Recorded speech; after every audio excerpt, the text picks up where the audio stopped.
right, everybody, welcome back to another episode of the podcast. I am super excited to be with you guys today because I have a really special guest with me today. I have Heather Hausenblas with me on the podcast, and she has such an impressive bio. I'm going to read a few things to you because you're going to be really impressed, like I am, about Heather.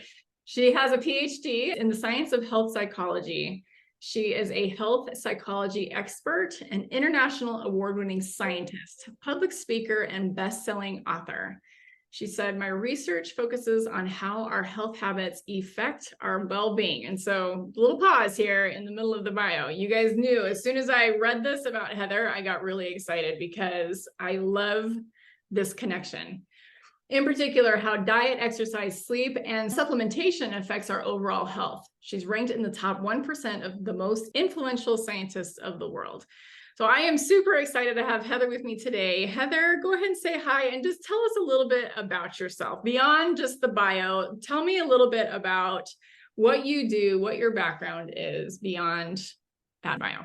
Yeah, definitely. And thank you so much. I'm excited to be here and speak with you. So quickly, just a little bit of a background. I'm originally from Northern Ontario in Canada. My husband and I moved down to Florida about 25 years ago. We figured, why wait till we retire, which is what most Canadians do. We thought we'll enjoy the sunny weather. And we've been here for 25 years. We're in Jacksonville, Florida. We love it. We have 3 boys that keep us extremely busy. And growing up, I was very active, spent a lot of time outdoors. I grew up with 2 brothers. And over the course of my school, what I did is I kind of merged 2 things that I really, really loved. One was kind of the love of like health and kind of the psychology of our behaviors, and began to research it. When I got into this field about 30 years ago, it was a new field, which made it really exciting. There wasn't a lot of research done within our health behaviors, in particular, like how our exercise or how much we stand or sit, how that affects our health. Supplements were really beginning to become more popular, but they really lacked a lot of science.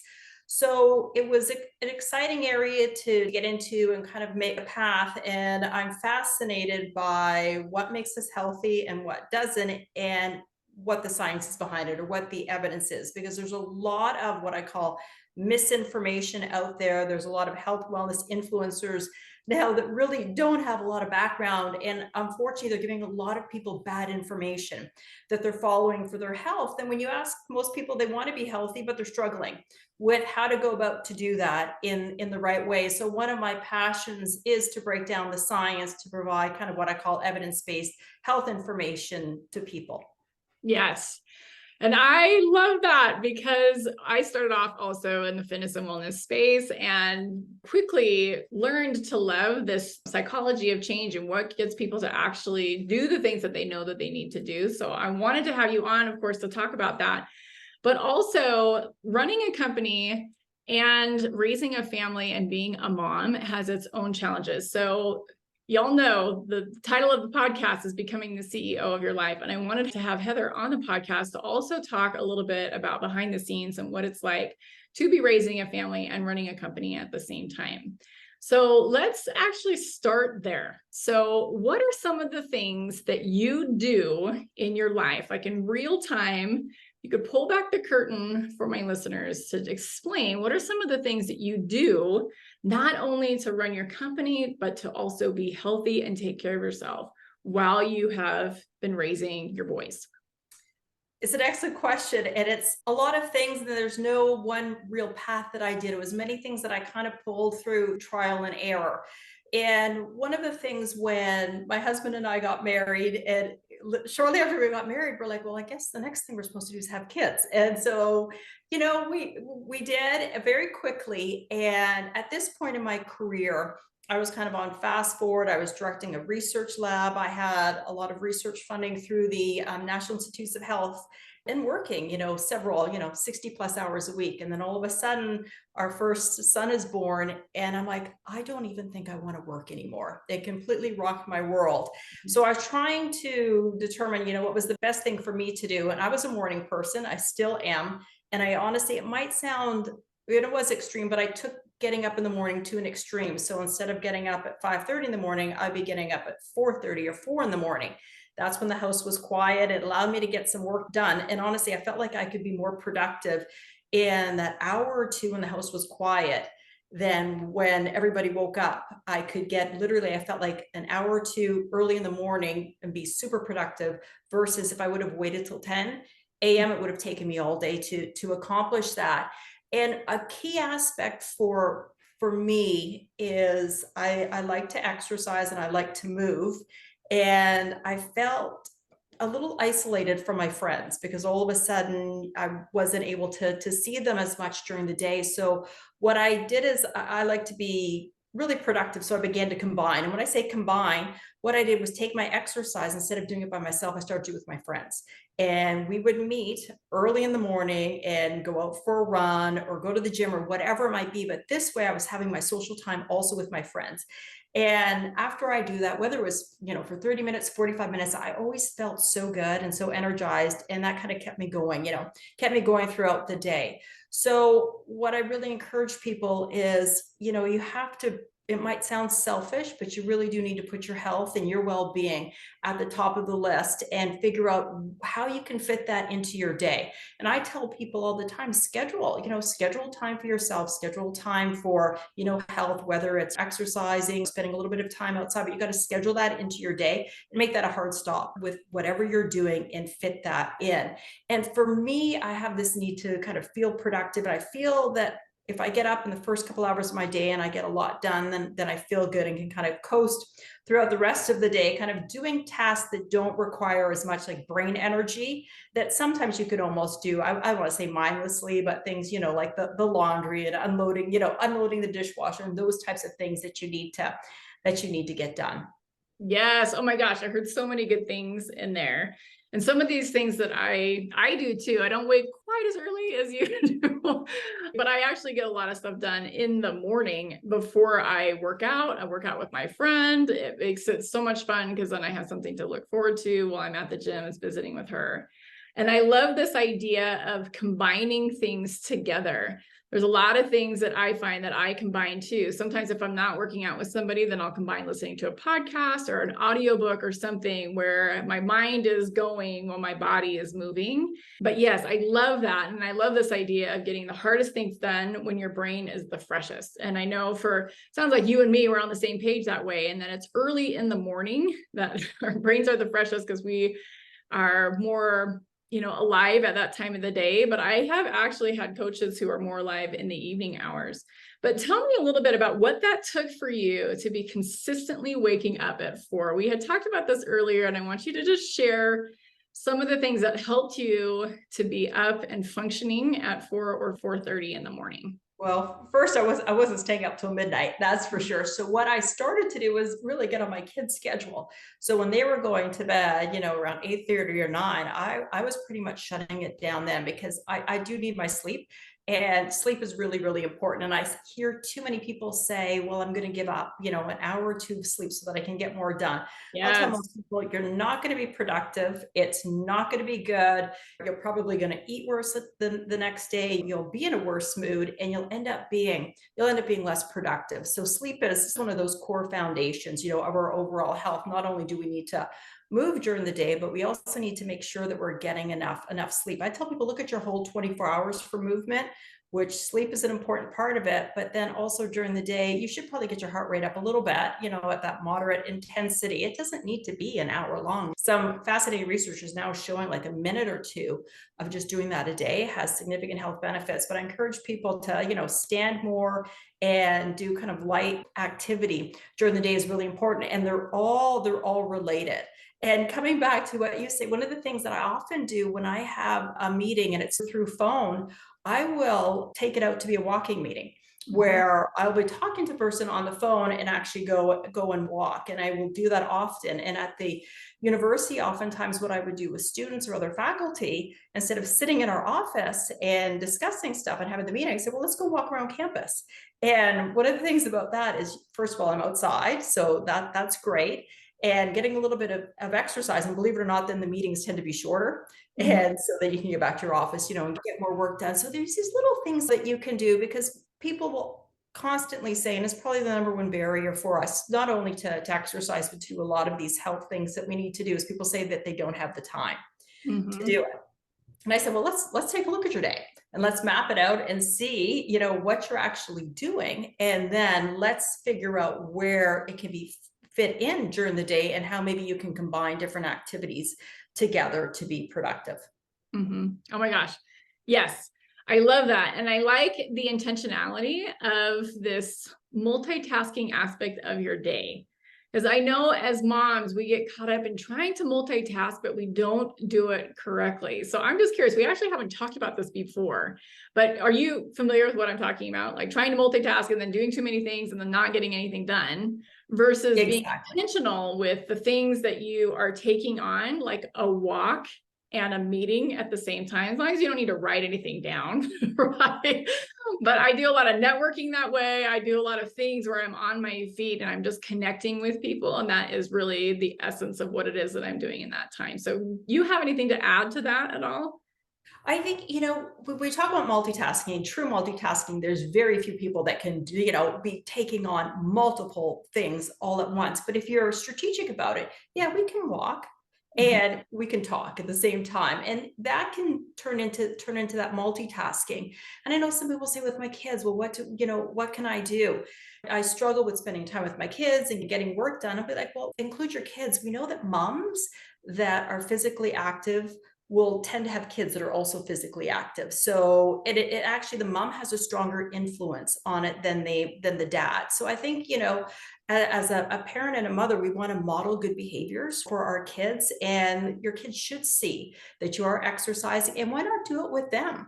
Also, there's many things that you can do, with your kids. I know now that ours are a little bit older in the teenage years, we'll go out and play pickleball, with them every once in a while. They don't think it tends to be that cool all the time being out with their parents, but there's things that way that you can do. Or when oftentimes we go on vacations, we make them more active vacations. Our kids like to golf, and my husband, so we'll plan, some golfing or some things where we're active together as a family. So there's things that you can try to do. You have to put a little bit of thought into it ahead of time, but the payoffs are incredible. Mm-hmm. Oh my gosh, I love that. And to get yourself out of that reactive, like hustling, multitasking kind of mindset takes a little bit of work to make that shift.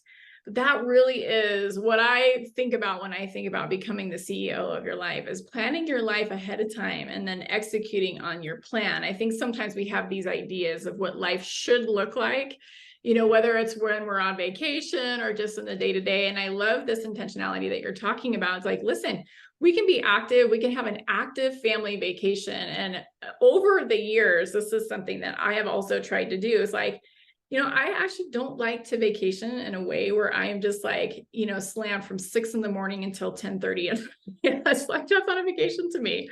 I want to be doing fun things, and there's relaxing time, and there's this time where we're just kind of taking it in instead of just like this hustle through the whole thing. So I love that you're talking about that, because I think we can expand that to other things besides just activity. But besides doing your walking, I think we had talked about other ways that you had done research about getting these little bite-sized pieces of exercise or movement into your day. Is there anything that's coming to mind when I say that you'd like to share? You know, it- yeah, and it's a great question because many people have this belief that to exercise, we need to, put on our workout clothes, go to the gym and do it intentionally, for 30, 60 minutes, enjoy a class. And that's great. And that serves a purpose, but it's not for everybody. And I tell people, if you don't like it, you're not going to keep doing it. So if you don't like yoga, then don't go and do it. Or if you don't like, lifting weights, then there's many other things that you can do that you can find that you like. Because if you don't like it, you're just not going to continue with it. And believe it or not, there's a lot of ways that we can be very, very active without actually going to the gym. And I know that there's a lot of wearables now where people will, track their steps and stuff, but it's simple things like, and this might sound very simplistic, and really it is, but taking the stairs, as opposed to the elevator or the escalator, carrying your own groceries in, for example, that's weight bearing. So there's a lot of these types of things. I joke with some people who will say, well, when I'm brushing my teeth or I'm looking and waiting as the microwave is counting down for me to heat up something, instead of just standing there looking at it, I may start to do squats or toe raises. These are simple little things as well that during the day, you're kind of combining these tasks together that can have a significant impact. And I tell people, take a look at your day. And if there's things that you really don't enjoy doing and it's taking a lot of time and you can outsource, then do that. For me, for example, I hate grocery shopping. So now we live in a day and age where there's many different ways that we can outsource that. And that's something that I do. And it saves me a lot of time during the course of a week for me to do other things, because I do, spend quite a bit of time, cooking. So the grocery shopping aspect takes that away. So that's for me, taking a look at what I do, what I like to do, what, kind of funds I have for disposable things that I can get rid of that I don't like, so that my day can run as smooth as possible. And I can be, the CEO of not only my company, but also of my house as well. Yes. Yeah. And I'm so glad you brought this up. I'm taking notes as you're talking. And this is something that I actually have been thinking about, because I don't particularly like the aspect of shopping for my groceries. I strategically only do it in the evenings, actually, because my kids are older and I usually do it when they're at an activity. I'll drop them off somewhere and then I go run and do the errands, and then I come back and pick them up. But I'm kind of at this point where I am reevaluating that system. And the reason why I've kept it for such a long time, because I am really interested in, like, how do I get my time back? So I've been aware of Instacart for a really long time. But the reason why I've kept it on the schedule is because I'm moving while I'm shopping. And I do it in a way where I'm kind of not like plowing people over, but moving at a faster pace, so that I am kind of, I'm walking through the store instead of just like lollygagging, but I am at this point where I'm like, okay, I'm going to get that time back. And so I am going to start using Instacart and see how that goes. But I am aware of what that trade-off is. And so I am strategically shifting to doing more phone walking, networking, while I can move in that way, and understanding that that's what the trade-off is. Because I think sometimes we get to a point where we can almost overhack our lives, where we make things so convenient for us, we're missing out on some of that movement and benefits of just getting outside and breathing some fresh air, or whatever that is in our lives. So I think that we can almost overdo it in that way. And you and I have talked about this before, where there is this sense, even in the health space, where you can overdo it. You can overdo fitness, exercise, and wellness to a point where it's now counterproductive. Do you want to say anything about that? Yeah, I think that's a good point. And it's not something that we talk about enough. We take things to the extreme, and we're bombarded so much in social media about health and wellness. And as I said, there's a lot of misinformation out there, where people will take and follow like a strict diet to an extreme. And there's so many popular diets out there right now, or that they feel that they need to do this type of an exercise, or they need to stand more during the day. And what can happen for certain individuals is that it can turn into almost an addiction. We do have what we call these behavioral addictions. They're not 100% classified now as a official disorder, but there are many people who will take exercise to an extreme and can potentially become addicted to it. I have researched a lot about it and what it takes for somebody to become that excessive exerciser. And it can happen too with eating and eating healthy, and they have terms to actually describe that. And think about it, when it becomes all consuming, when you're giving up a lot of other things that you should be doing to be healthy, then that's where it becomes a concern. So for example, there was one individual that I had interviewed for a study on exercise addiction. And he had said that his exercising had become expensive for him because he bought 3 different gym memberships. He'd go to one gym in the morning, one gym in the afternoon, and then another gym in the evening. And he said the reason why he did that is because he didn't want any of these gyms to know how much he was working out. And if you all of a sudden, let's say, are supposed to meet family or friends for dinner one night, but you've had a really hectic day and you haven't been able to get your exercise in, and if you give up not going out to dinner with your family and friends because you need to exercise, it's probably time to take a step back and say, yes, exercise is really important for my health, but so is connecting with my family and friends. We've failed to realize how important our social connections are for our overall health. There was a fascinating study that I really like because it equated, the importance of our social connections and put it in terms I think that people can understand, stating that if you express that you're lonely or you're not connecting with people, from a health standpoint, that's the equivalent of smoking about 15 cigarettes a day. Then I have people say, well, does this mean that I can smoke if I have a lot of friends? I'll be like, well, no, that's I not what know. it that's not what it means, but Yeah. it's just to show that we need to have that balance. And that's so important. And yes, moving and exercise is important, but also being still is important as well. And having some downtime and not to feel guilty about doing that. Yeah. Yeah. And that comes so much from my clients, is feeling guilty for taking the downtime or even taking the time for themselves, because so often moms feel selfish or guilty for taking that time. Now, I know there's some people out there listening that's like, well, I'm not doing anything right now, but I'm nervous to get going because I might become an addict. Listen, if that's you, please get going.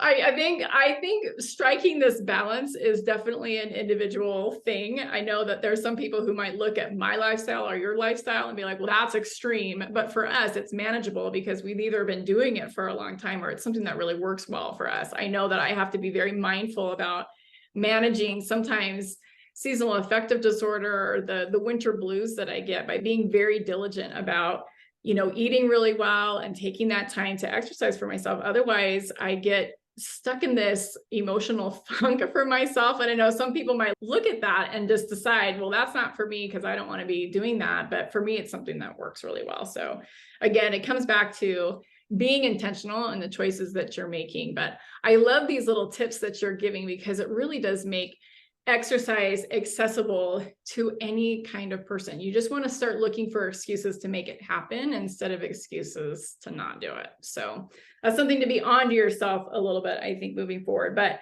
one of the things that I want to talk about, I'm going to shift gears here because when you and I spoke earlier, we were talking about distractions and how it's so easy for us in this day and age to get distracted by things that will take us away from some of these healthier habits or just anything that we want to take on in life. It's so easy for us to pick up our phone or whatever it is, make excuses to not move forward. So what are some of your tips about eliminating some of the distractions? You can specifically talk about phone use or anything that comes to mind.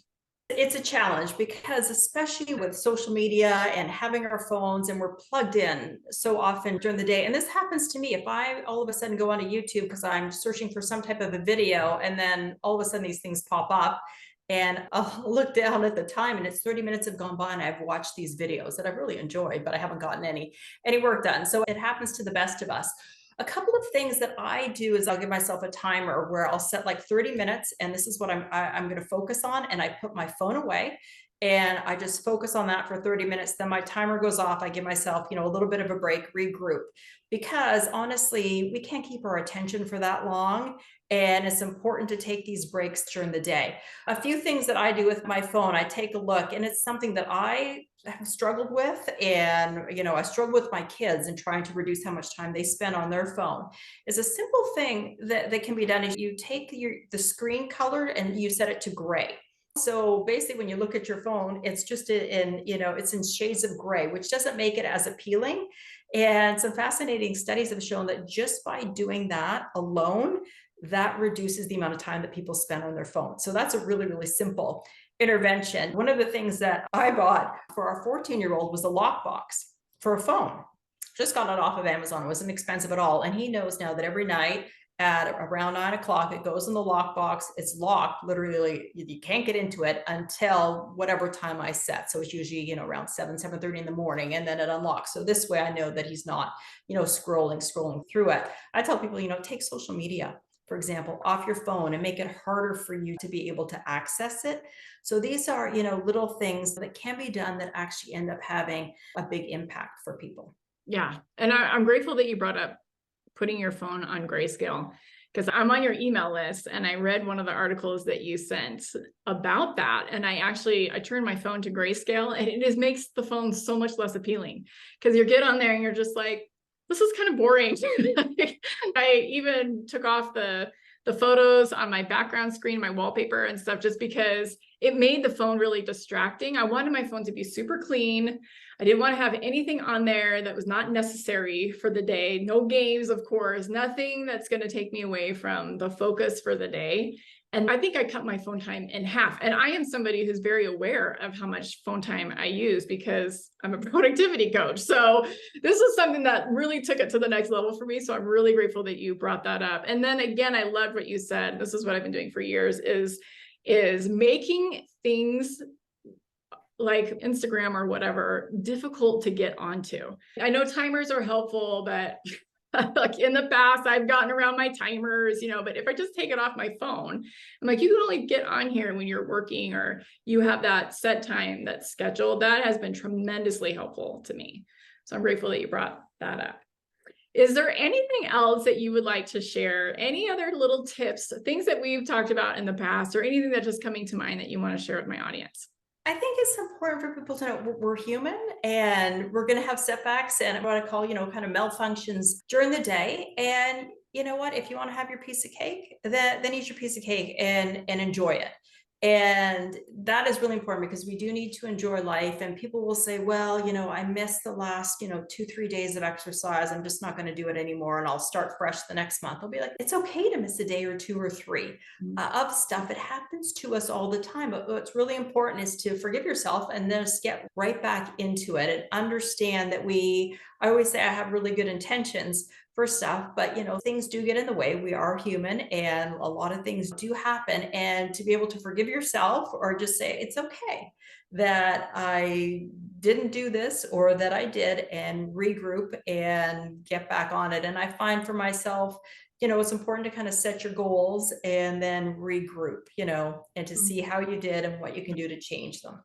Yes. And I love that eliminating the beating yourself up conversation, because it's not helpful in any way, shape, or form. I know for myself, it's like the furthest thing from being motivated to make changes, and just like analyzing, being like, okay, what didn't go well today? Why did I end up getting on Instagram for 45 minutes or whatever? And I know that I do it far less, but I still do this from time to time. And it is refreshing. I think even though you're a top researcher in the world, it still happens to you as well, just because, like you said, we are human beings. I think the thing to help us to get back on our feet as quickly as we can is to be more curious about why we're doing something, instead of being that harsh critic that we're all familiar with, but it's just not a helpful conversation. So grateful that you brought that up. Heather, thank you so much for joining me today. It really has been a pleasure for me to be with you and to share you with my audience. I think that they're really going to get a lot out of this podcast. So thank you so much for coming today. You know what? Thank you for having me. And I love what you do and the message that you're sharing with people. Thank you. All right, Heather, before I let you go, would you please share with people how they can connect with you if they're interested in reaching out to you for help, whether it's a lifestyle transformation or whatever it is that you are doing? How can people get a hold of you? Yes, definitely. Through Substack right now, if they just type in my name, I write a health wellness article 3 times a week, where basically I break down the science with a snippet of some evidence-based, science-based health tips. I am also on LinkedIn as well as Instagram. Okay. And all of that information for all of y'all is going to be in the show notes of the podcast. And I do have to put a little plug in for Heather's newsletter that comes out. They are very succinct. It's always full of really helpful information. That's how I got that grayscale tip, was from her newsletter. And so you definitely want to be on her newsletter. So to connect with her, click one of the links below the podcast and you can get in touch. All right, my friends, I hope that you guys have a beautiful rest of your week. We will catch you guys later. Take care. Bye-bye.